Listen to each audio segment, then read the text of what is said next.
Hi, Dennis Neubacher, WWJ morning traffic anchor from 5 until 10. Christy and I are standing in front of the CBS studios here, Intercom studios now in Southfield, and we wanted to bring you up to date on what's happening. If you can, make an effort to share what we're doing. Give us a like if you can.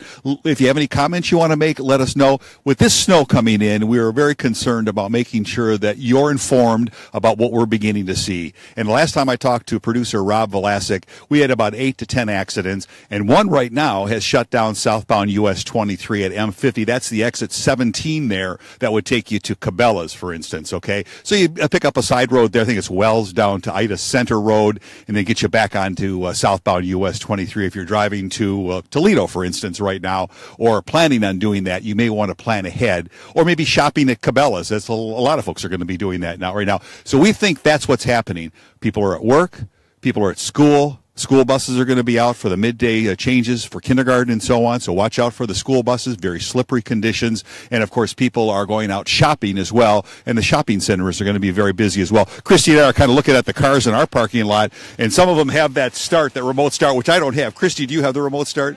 No. Christy doesn't have it either.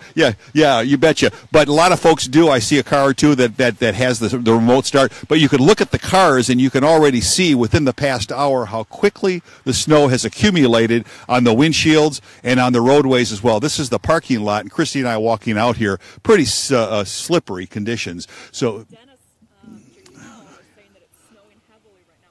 Okay, hey, Dennis, thanks so much, and hello to you in Windsor. Great listeners, great viewers in Windsor. We thank you so much for all that you've done over the years to help us out as well. Great city. So we're back here in Southfield, and you can see the snow that's accumulated. A lot of accidents are beginning to occur as well. You're going to see... salt trucks, exactly. They're coming out. Last week, a couple weeks ago, we had the folks from the Oakland County Road Commission of Oakland County, Wayne County Road Commission, Macomb County Road Commission to talk about. There goes the salt trucks right there, as a matter of fact, as we go by, which Christy just mentioned. So you can see them. Give them some space. Leave a little distance behind. You don't have to necessarily get out of the way. They'll slow down for you, but be more concerned if you're following them to give as much space as possible. Also, when you're driving, I'm trying to remember this to do this as well. I don't want to sound like I'm a parent at all in saying this, but please, for goodness sakes, give yourself extra space between you and the vehicle ahead so when you step on the brakes or pump the brakes. Now, that's another thing. Stepping on the brakes, anti-lock braking system, when you hold that brake down, put steady pressure, that's when it's engaged. That's when you stay in control of your vehicle. You can still pump the brake a little bit to warn people behind you, but when you want to engage the anti-lock braking system, it's a steady pressure down towards the floor of your car or truck to have that be activated and work properly. And you'll feel that little vibration as it's pumping very rapid speeds to brake the tires in an intermittent basis. So.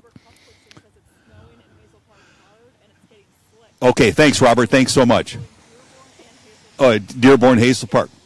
Okay, you betcha. Yeah, and you know, we're always thinking about if our friends are going out, our coworkers are going out, to let them know about the conditions. You're letting us know what the conditions are like as well. This is much appreciated. Share that information. So that means when you're going to go out, plan ahead. If you're going to go out shopping or you're going to go pick up your child from school, you need to give yourself some extra time to do that so you can have that extra space between you and the vehicle ahead. You can slow down maybe 10, 15, 20 miles per hour.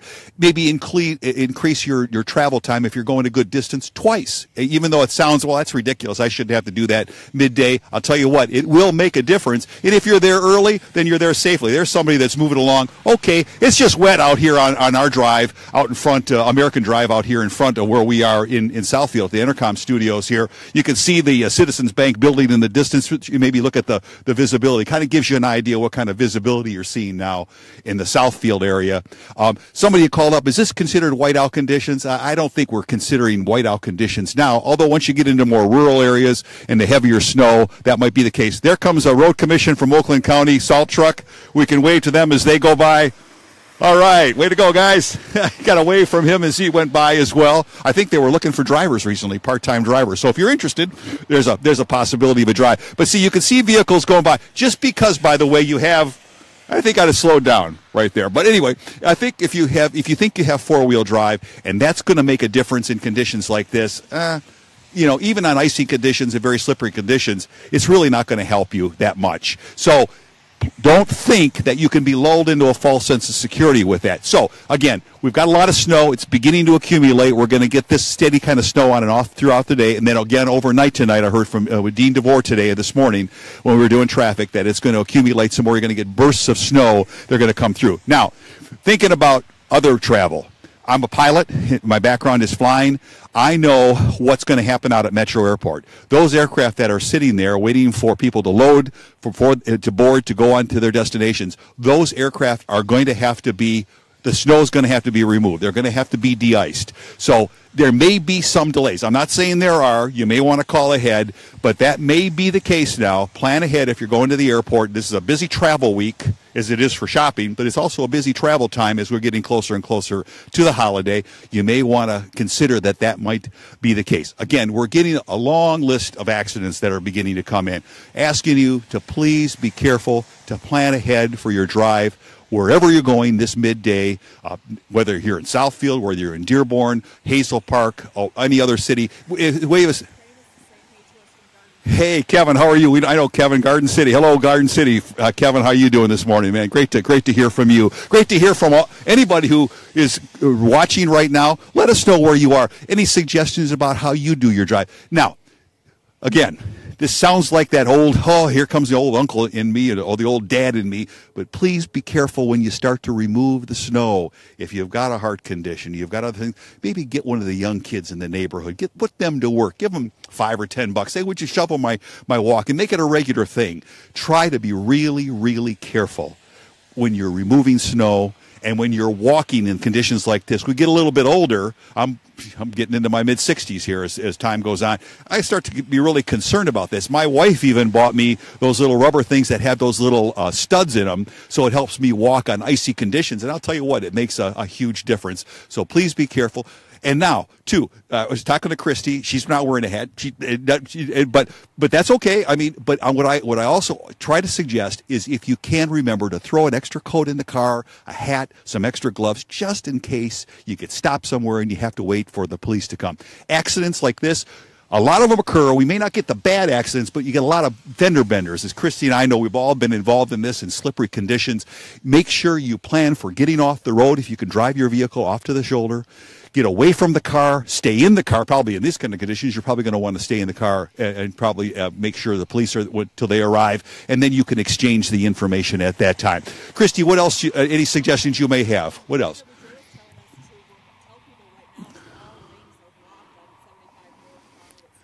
Okay. Oh, man, it sure is. So that means if you're planning a drive between Pontiac and headed up to Flint right now, thank you very much for the callers. Thank you to the WWJ Newsroom. North 75 around Sashabaw Road, all lanes are blocked by an accident. Dixie Highway may be an alternative that through North Oakland County to rejoin I-75 beyond that accident scene now reported Sashabaw. And again, a reminder, we had that closure southbound US 23 at exit 17 M50 in Dundee, where the Cabela's is. If you're going shopping south of there, South 23 is closed. You can rejoin, it sounds like, at Ida Center Road, south of M50 on South 23.